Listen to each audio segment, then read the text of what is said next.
عسلامة ومرحبا بكم أصدقاء ومتابعي قناة أسرار مخفية.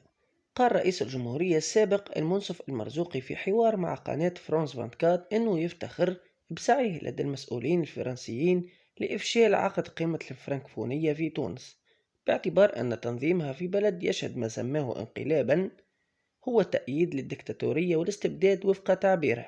وأضاف أنه يفتخر بما قام به لكنه لم يدعو إلى التدخل في الشأن الداخلي التونسي حسب تعبيره. وتابع: كنت أتمنى لو عادت تونس إلى المسار الديمقراطي، أريد الخير لبلادي وأن نخرج من هذه الأزمة وأن تنعقد قمة الفرنكفونية السنة القادمة في ظروف أفضل.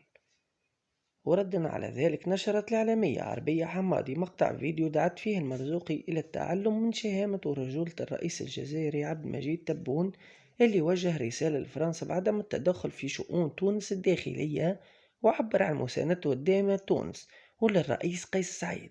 يا المرزوقي، سمعت رئيس جمهورية الجزائر ايش قال المكرون؟ فرق كبير انك تسمعوا كيفاش يحكي على تونس. وقال له: يا مكرون، تحب تعمل اعمل في دارك، مش شاد ميكرو ويحكي بالفرنسية ويستنجد بهم. هكا نكون وصلنا لنهاية الفيديو. إن شاء الله ربي يكتب الخير لتونس ويبعد كل حد ما يحبش الخيرنا البلاد هذه. في النهاية متنسوش تعملوا إعجاب للفيديو واشتراك في القناة باش يوصلكم كل جديد.